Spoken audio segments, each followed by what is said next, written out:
দাও তো রানী, আমার উত্তরীয়টা দাও দেখি। এই নিন মহারাজ আপনার উত্তরীয়। আমায় এবার হেসেলে যেতে হবে। নতুন রাঁধুনি, সবকিছু বুঝতে তার তো একটু সময় লাগবে মহারাজ। তা লাগবে বটে, তবে রান্নাটা কিন্তু বেশ ভালোই করেছি। বলছি, তার স্বভাবের দিক থেকে ভালো তো? সবে তো দিন 10 হলো, স্বভাবও মন্দ নয়, বেশ মিষ্টি কথা বলে। রান্না বান্না ছাড়াও নিজের থেকে এগিয়ে এসে অন্যান্য কাজকর্মে সাহায্য করে বইকে। যাক, এতদিনে একটা ভালো কাজ করেছে, অন্তত একজন ভালো রাঁধুনির সন্ধান দিয়েছে। ওহ, মাঝে মধ্যে যা সব কাণ্ড ঘটায়। যাই হোক, যাও রানী, যাও, হেসেলে যাও, গিয়ে দেখো তোমার নতুন রাঁধুনি কি রান্না করছে। হ্যাঁ, তাই যাই।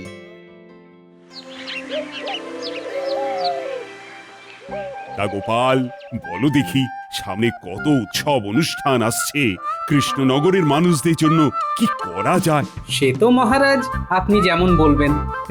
আমি সামান্য ভাঁড়, আমি আর এ বিষয়ে কি বা বলতে পারি মহারাজ। হ্যাঁ মহারাজ, সেই ভালো। গোপাল কি বলবে? আপনি বরং মন্ত্রী মশাইকে জিজ্ঞাসা করুন। গোপালের থেকে আপনি কোনো সাহায্য পাবেন বলে তো আমার মনে হয় না। তা আপনার মন্ত্রী মশাই গেলেন কোথায় রাজবৈদ্য? সভায় তার তো দেখা পেলুম না এখনো। ঠিকই, গোপাল তো ঠিকই বলেছে, মন্ত্রী তো এখনো এলো না। আজ এত দেরি হচ্ছে কেন? কারণ মনে হয় রাজবৈদ্যই বলতে পারবেন। কি রাজবৈদ্য, তাই তো? এ তো মহা মুশকিল, আমি কিভাবে জানবো মহারাজ? এই তো মন্ত্রী এসে গেছে। তা কি ব্যাপার মন্ত্রী, আজ এত দেরি? এই আগে মহারাজ, আমার স্ত্রী হঠাৎ অসুস্থ হয়ে যাওয়ায় সব সামলে রাজসভায় আসতে একটু দেরি হয়ে গেল। দেখলে তো গোপাল, তুমি খামোকা আমাকে। গোপাল নিশ্চয়ই আমার নামে ষড়যন্ত্র করছিল, কি রাজবৈদ্য, তাই তো? যা, আমি আবার কখন ষড়যন্ত্র করলাম বাপু? মহারাজ আপনি বলুন। না না গোপাল, সে তুমি যতই ভালো সাজার চেষ্টা করো। আহা মন্ত্রী, বলি হচ্ছেটা কি? এই বয়সে তোমরা বাচ্চাদের মতো ঝগড়া করবে নাকি? সেই তো বলি মহারাজ, বয়স কি আর সংখ্যায় হয়? বয়স হয় বুদ্ধিতে। আর সেদিক থেকে দেখতে পেলে আমাদের মন্ত্রী মশাই মন্ত্রী না হয় বুঝলাম, কিন্তু তুমি তো আর মন্ত্রী নও। সবাই এবার চুপ করো দেখি। গিন্নির জন্য আমার মিষ্টি খাওয়া তো লাটে উঠেছে। অনেকদিন সন্দেশ খাওয়া হয়নি। যাই, খেয়েই আসি। কি গোপাল দাদা, দেবো নাকি এক হাঁড়ি মিষ্টি? কেন, এক হাঁড়ি মিষ্টি নিয়ে কি করব? না মানে ওই এক আধটা মিষ্টিতে তো কি আর হবে বলো তোমার? একটাও নয়, এক হাঁড়িও নয়, গোটা 5 সন্দেশ দাও দেখি। মাত্র 5টা? আচ্ছা আচ্ছা, এই নাও, এই নাও। হ্যাঁ, ঠিক বলেছো। এত অল্পে কি আর মন ভরে? ঠিক বললো না। আরো গোটা 5 দাও দেখি। তা বলি গোপাল দাদা, ওই পুতুলের সঙ্গে দেখা হলো? পুতুল? কে পুতুল? আরে পুতুল, আমার দুঃসম্পর্কের ভাগ্নি পুতুল। বলি তোমার ভাগ্নির সঙ্গে আমার কিভাবে দেখা হবে শুনি? আর দেখাই বা হবে কোথায়? সে কি গোপাল দাদা, তুমি তো দেখছি কিছুই জানো না।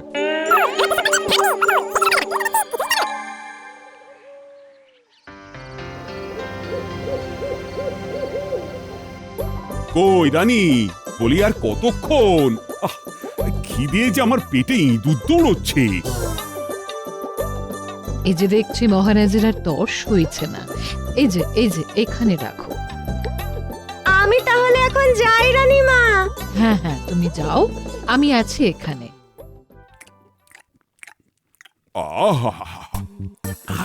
মুড়ি ঘন্টটা তো অপূর্ব হয়েছে। মুড়ি ঘন্ট আর কি, মাছ পোস্তটা বরং খেয়ে বলুন কেমন লাগছে। অসাধারণ অসাধারণ রানী, সত্যি অসাধারণ। আর তুমি এক কাজ কর বুঝলে, এরকম ভালো রান্না করলে পরের মাস থেকে ওর পারিশ্রমিক আরো 2 মোহর বাড়িয়ে দাও। এই প্রস্তাব মন্দ নয়, ভারী মিষ্টি মেয়ে, ওর হাতে রান্না খেলে মনে হয় সাক্ষাৎ দেবী অন্নপূর্ণা।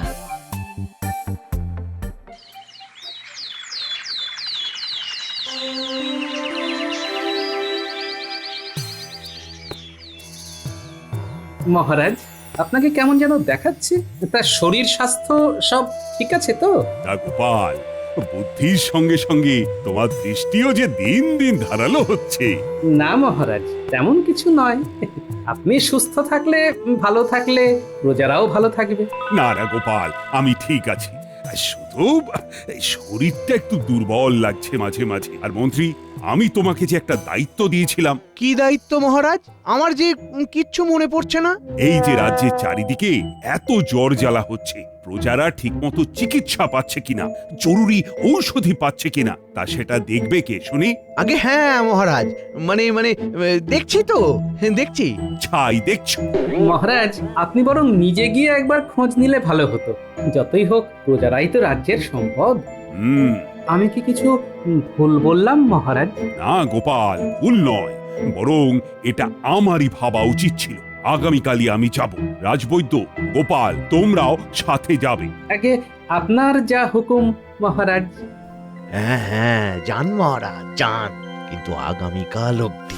কি মন্ত্রী, তোমাকে কি আলাদা করে বলতে হবে নাকি? না না মহারাজ, না, যাব, আমিও যাব। উফ, উফ, আহ, এ কি মহারাজ, কি হলো আপনার? পেটের বাদিকটা বড্ড ব্যথা করছে। আহ, বাবা, মাথাটাও কেমন যেন ঘুরছে। আপনি যে অসুস্থ আমি বিলক্ষণ বুঝেছি মহারাজ। সপ্তাহখানেক ধরে শরীরটা একটু দুর্বল লাগছিল বটে, কিন্তু আজ আপনি বরং বিশ্রাম নিন মহারাজ। রাজসভা আপাতত স্থগিত রাখা হোক। আমি বরং একটা পাচন আপনাকে তৈরি করে দিচ্ছি। হ্যাঁ মহারাজ, আমিও তাই বলছি। আপনি বিশ্রাম নিন, আমি বরং আপনাকে শয়নকক্ষে পৌঁছে দিই।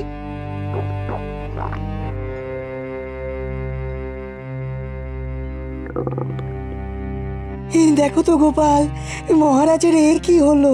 তাই তো দেখছি বিজ্ঞানী, কোনো কিছু যেন স্বাভাবিক লাগছে না।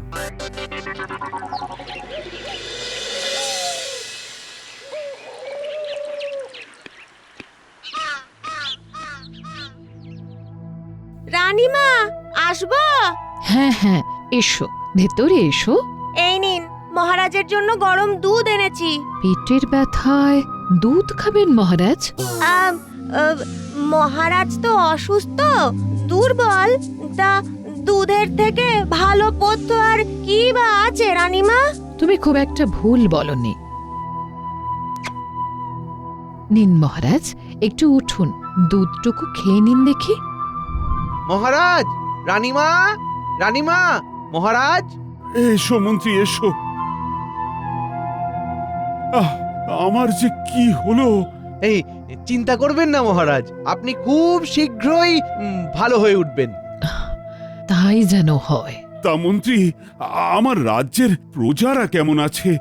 তাদের কোনো অসুবিধা হচ্ছে না তো? সে আর কি বলি মহারাজ, ওখানেই তো যত গন্ডগোল। কেন কেন, কি সমস্যা প্রজাদের? আগে প্রজারা সবাই খুবই ক্ষুব্ধ হয়ে উঠেছে মহারাজ। বলছে রাজ সিংহাসনে কেউ না থাকলে তাদের সমস্যা নিয়ে কার কাছে যাবে। ঠিকই তো, আমারও যা শরীরের অবস্থা, কতদিনে যে সুস্থ হব। 10 দিন হয়ে গেল মহারাজ শয্যা নিয়েছেন। রাজবৈদ্য এত চেষ্টা করলেন, কিন্তু কিছুতেই কিছু হলো না। তাহলে মহারাজ, এখন উপায় কি? গোপালকে একবার রাজপ্রাসাদে আসতে বলো তো মন্ত্রী। আমি ওকেই দেব সব দায়িত্ব। ওই ভাঁড় গোপাল আবার রাজ্য চালনার কি বোঝে মহারাজ? আমি তো আছি, যতদিন না আপনি সুস্থ হচ্ছেন আমি সব দায়িত্ব পালন করব। বেশ বেশ, আশা করি তুমি আমাকে হতাশ করবে না। এ কি বলছেন মহারাজ? ছি ছি ছি ছি ছি, আমার উপরে নির্ভাবনায় ভরসা রাখতে পারেন। এতদিন ধরে এই অপেক্ষাতেই তো ছিলাম আমি। বেশ বেশ, এখন তুমি এসো।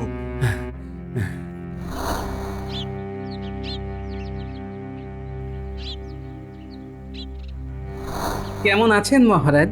আরে গোপাল যে, তোমার কথাই তো ভাবছিলাম। এই প্রজাদের সমস্যা। প্রজাদের নিয়ে আপনি ভাববেন না মহারাজ, ওটা মন্ত্রী মশাই ভাবছেন, মন দিয়ে ভাবছেন। আমি মন্ত্রীকে রাজ্য চালানোর দায়িত্ব দিয়েছি গোপাল। আসলে আমি এভাবে অসুস্থ হয়ে থাকলে প্রজাদের সমস্যা কে দেখবে? কেন, আমাদের মন্ত্রীমশাই? এসব কি হচ্ছে বলো তো গোপাল? ওষুধ পথ্য কিছুই কোনো কাজ হচ্ছে না। হবে হবে, শিগগিরই হবে। তা রানীমা, আপনার নতুন রাঁধুনি কেমন রান্না করছে? আর বলো না, ও সাক্ষাৎ দেবী অন্নপূর্ণার হাত। কি যে অসাধারণ রান্না! মহারাজ তো ওকে আরো 2 মোহর বেশি দিতে বলেছেন। তা সে কোথায়? দেখছি না যে। এক্ষুনি আসবে মহারাজের খাবার নিয়ে। পুতুল, ও পুতুল, কোথায় গেলে? এই তাহলে পুতুল। আচ্ছা মহারাজ, আপনি খান, সাবধানে থাকবেন। আমি আবার পরে আসবো। হ্যাঁ, এই যা যা যা যা, যা পড়ে গেল। রানীমা ক্ষমা করবেন, আমি এক্ষুনি পরিষ্কার করে দিচ্ছি, এক্ষুনি করছি। আমি পরিষ্কার করে দিচ্ছি। আমি তাহলে এখন আসি মহারাজ।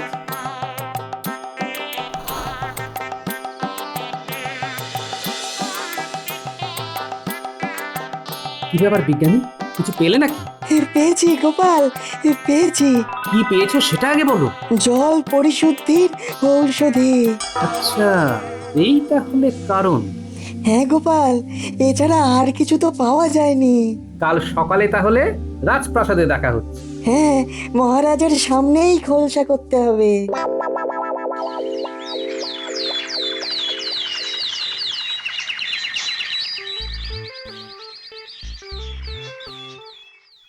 সুপ্রভাত মহারাজ। এসো এসো গোপাল, এসো।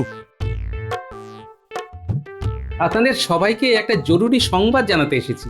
জরুরি সংবাদ? কি সংবাদ গোপাল?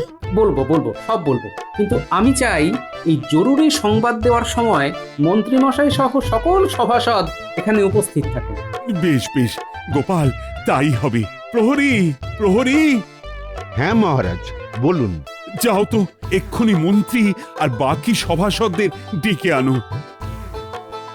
আজ এমন সংবাদ দেব মহারাজ যে আপনি সোজা বিছানা থেকে লাফিয়ে উঠবেন।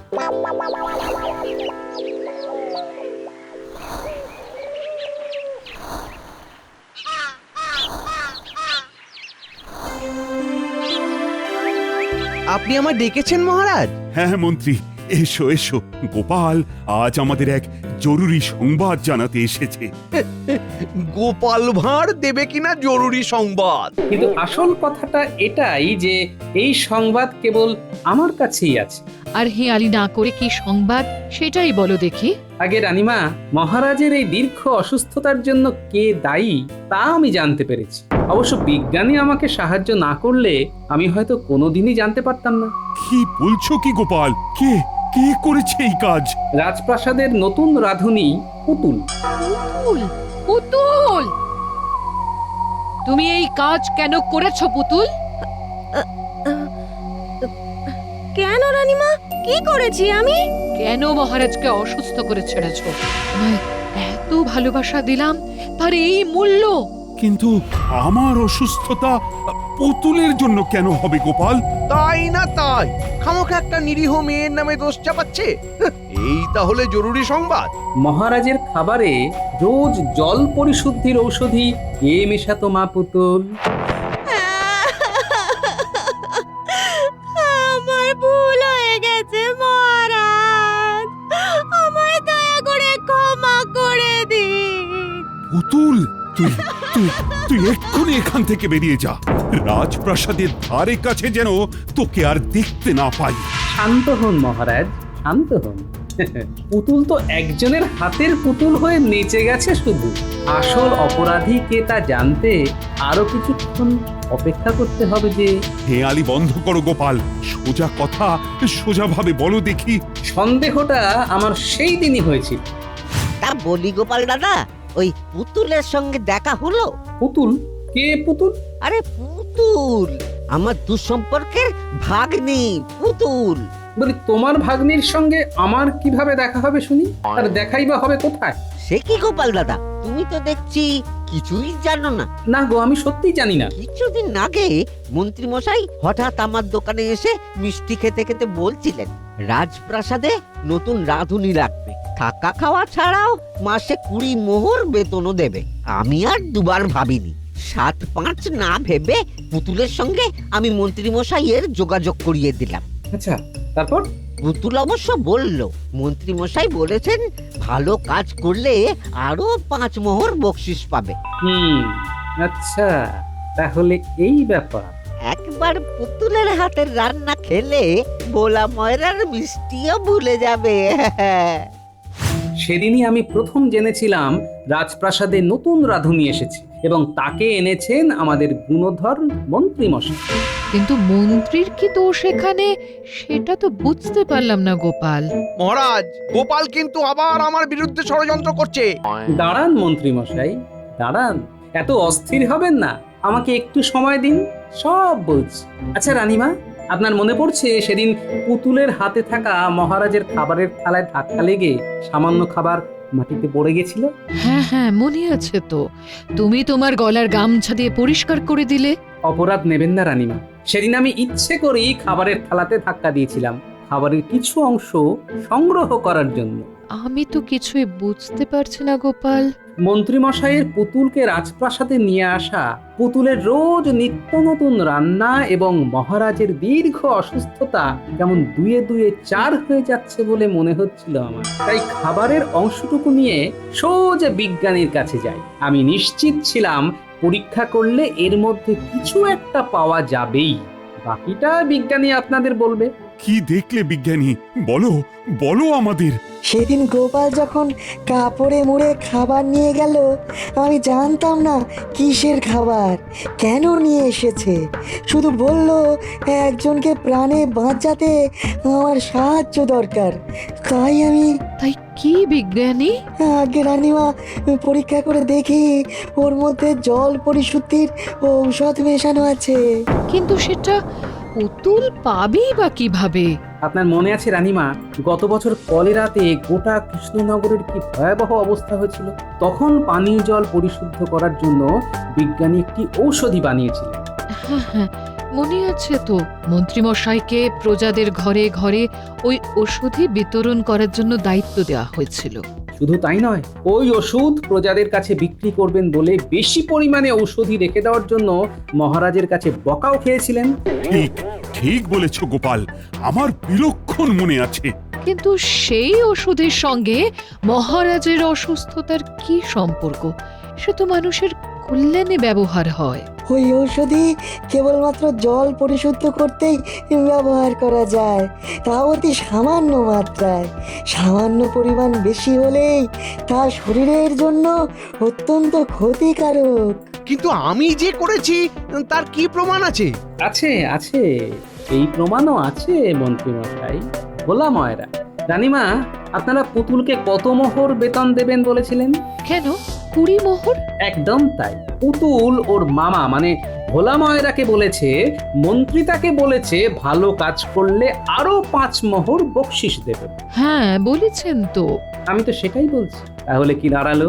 মন্ত্রীর কথা মতো কাজ করলে আরো 5 মোহর বেশি পেত পুতুল। সেই লোভেই তো এই কাজটা করলো সে। কি পুতুল, ঠিক বলছি তো? ক্ষমা করবেন রানীমা, ক্ষমা করবেন আমায়। লোভের বশে আমি এ কাজ করে ফেলেছি।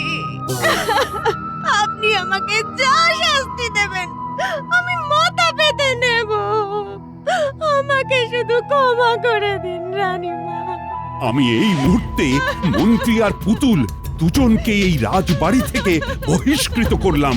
বেরিয়ে যাও, বেরিয়ে যাও এক্ষুনি। না মহারাজ, এমনটা করবেন না মহারাজ, এমনটা করবেন না, আপনার 2 পায়ে পড়ি মহারাজ। না মহারাজ, মন্ত্রীকে বহিষ্কার করবেন না। এত কিছুর পরেও তুমি এ কথা বলছো? আমার জীবনের থেকে মন্ত্রী চাকরির দাম বেশি। মাফ করবেন মহারাজ, আমি তা বলতে চাইনি। আমি শুধু বলতে চাইছি শাস্তি তো উনি পাবেনই, কিন্তু কিন্তু কি? তুমি যেভাবে বলবে আমি সেভাবেই মন্ত্রীকে শাস্তি দেব। কিছুদিন যাবত তো রাজবাড়ির বাগানের মালি 2 মাসের ছুটিতে গেছে, তাই তার অবর্তমানে মন্ত্রী মশাই বরং আজ থেকে সেই দায়িত্বটাই নিন। গোপাল! তাহলে মহারাজ, আপনি যেটা ঠিক করবেন। না না মহারাজ, না না, আজ থেকে আমি বাগানের দেখাশোনাই করব। দয়া করে তাড়িয়ে দেবেন না মহারাজ। আর আর পুতুলের কি হবে? ওকে এই চাকরিতেই বহাল রাখুন মহারাজ, তাড়িয়ে দেবেন না। আমি কথা দিচ্ছি ও আর এই ভুল করবে না। কি পুতুল, তাই তো? হ্যাঁ, আমি এ ভুল আর জীবনে কখনো করব না, কখনো না। আপনাদের সবার কাছে আমি হাত জোড় করে ক্ষমা চাইছি। গোপাল, তোমার বুদ্ধির কোনো জবাব নেই। মন্ত্রী বেটা এমন শায়েস্তা হয়েছে। এই না গোপাল, আমার প্রাণ রক্ষার জন্য তোমাকে আমি এই 100 মোহর উপহার দিলাম। কিন্তু মহারাজ, এর প্রাপ্য তো শুধু আমার একার নয়। বিজ্ঞানী আমাকে কত সাহায্য করলেন। সারা রাত জেগে পরীক্ষা করে এই রোগ নিরাময়ের এক প্রতিষেধকও বার করেছেন। সত্যি গোপাল, তোমাকে দেখে আমি বারবার অবাক হই। কিন্তু তুমিও তাহলে জানো না, উপহারের থলে দুটোই হবে, একটা তোমার আর একটা বিজ্ঞানী। জয় মহারাজের জয়।